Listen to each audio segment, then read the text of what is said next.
俗姓刘，然后我的法名是袁乔，然后我大概是21年的夏天来到这边温哥华这边，然后作为一个学生来 UBC 这边读哲学。其实修道这个事情，或者说最开始咱们说是成为道士嘛，但是其实我觉得一个更合适的身份的一个定性的话，我觉得其实应该叫是一个道家修行人。那修行这个东西，它其实要去培育的就是人的精气神，但人的精气神可以说是有限的。你生下来之后，你有些人他幸运，他的精力更旺盛。那我们可以看到，比如说很强的什么企业家、政治家或者很大成就的人，都是靠这个精力，很多时候是怼出来的。人家一天只能干6小时，他能干14个小时。那很多人他其实就是比较低的状态，因为那个状态你很混沌，你那个时间虽然在，但是那个质量特别的低。只有修行可以去培育你的元气，能够让你有更多的可能性去转换成这种有效的精气神。如果说是有一个直接的原因是修道的原因的话，是在我开始去读哲学之后，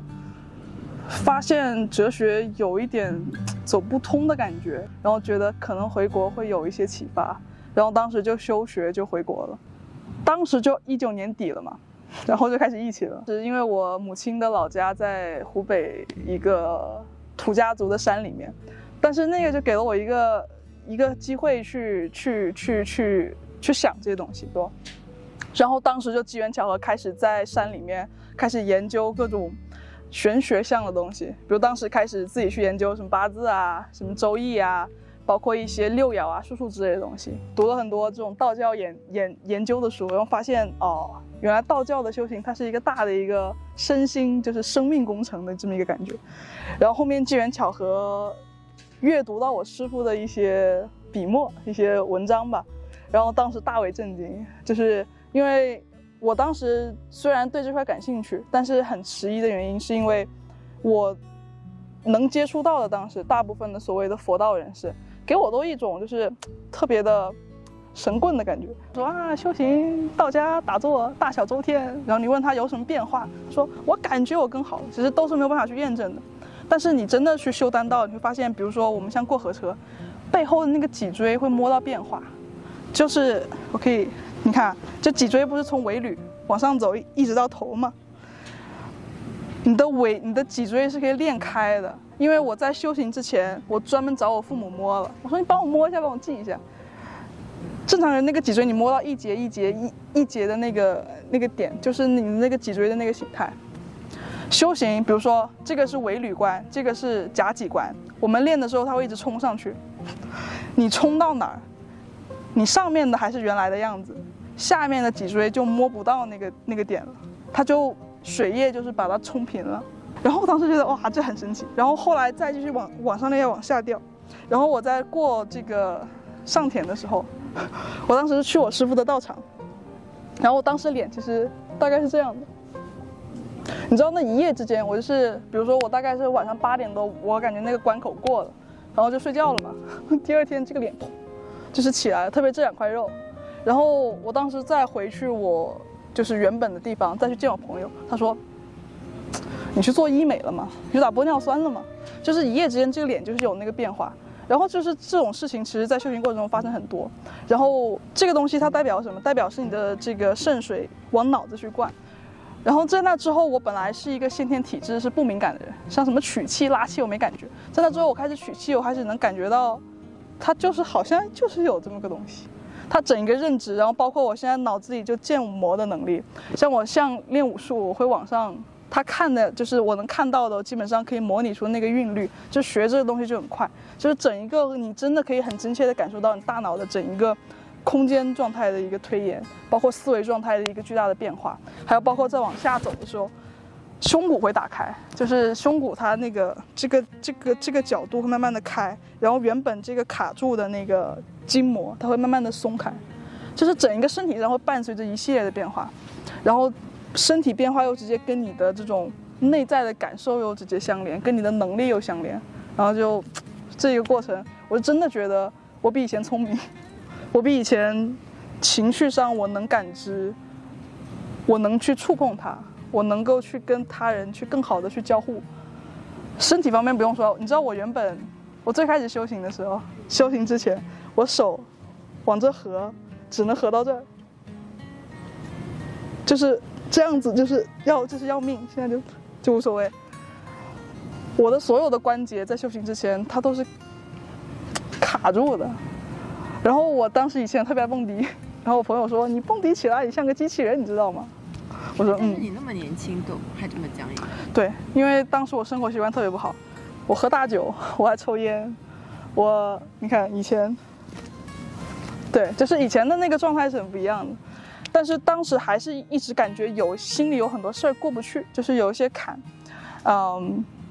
然后后面一次去拜访师傅，然后当时还有一位师兄在那儿，那位师兄是专门是把道医的这个技能给发展的特别好，然后他给我扎针，当时我就是特别的震惊，为什么呢？因为我从来没有想过，或者说我在理论上我理解到，就是我们的身体跟情绪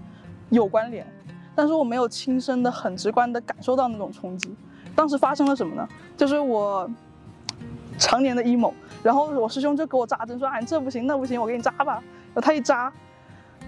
有几针是正常，但有几针就是一扎下去，你那个脑子就好像就开始走那个就是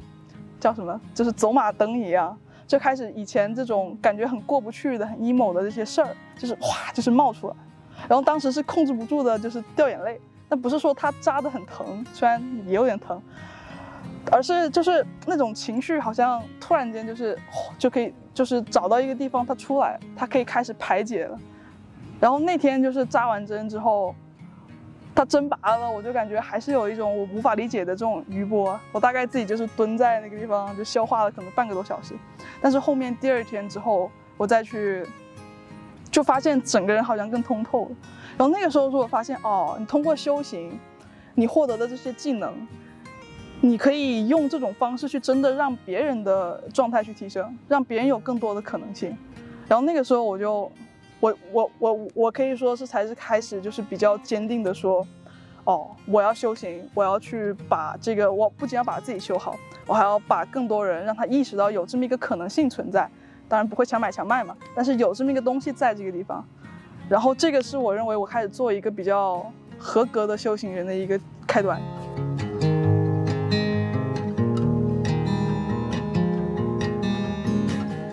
因为加拿大它比较特殊啊，特别是温哥华这个地方，它有好多华人。我这么想的，就是如果一个文化它要弘扬，它一定要先有个根基。你如果一开始就在一个比如说全是白人的，或者说全是其他文化背景的人，那个其实很难去实现，特别是在新的大环境有这种好像有种抵触的这种大情绪的时候，你如果没有办法先从你本族裔或者说跟你文化最接近的那波人，他们都好像对这个东西没有什么认同，你很难说再去往其他地方再去扩。所以来加拿大也是因为这个比较得天独厚的这么一个情况，还有就是刚好申请了一个转学，然后 UBC OK， 然后我就来了。来这边之后嘛，然后就想那既然我在一个 UBC 有几万学生的这么一个社区，那有没有办法在这个社区里先做一些弘扬的事情呢？然后就看了一下社团有各种这个福利嘛，比如说这些课室啊，或者说宣传途径，然后就说那就去搞一个社团。我们活动其实基本上，其实这么一直以来，咱们大概1年多做最多的活动是体验活动。它是一个，因为我们讲修行，它不是一个单纯脑子上面的一个智力活动，它是对整一个你会有实在的一些体验，所以我们叫实修社嘛。那体验活动是给大家不修行，但是有一个机会去能够体验到，如果修行了，那是一个可能你的世界会有一些什么不同的感觉。那比如说明天的活动是思维传感。其实就是最开始我在我师傅那儿我最受震撼的那一个体验，也是想让大家可以有一个直观的感受，就是思维某种意义上它是可以这么传过去的。然后其他的活动我们之前也办过很多，像比如说看气光，你可以认为是可以视觉化的看每个人的气场，还有比如说之前办过像道门风水，讲一讲这个道家这些风水的这个认知，包括跟修行结合的。然后还做过像一些像音修，声音的音，是让人意识到声音这个东西，它不单单是给耳朵听的，大音希声，它其实对整个人体的气脉它有调节作用。那还有一些更传统的，像修行嘛，大家最大的印象就是往这一坐，打坐。但其实打坐里面的门道特别多。那我们也是做了大概2个主题的这个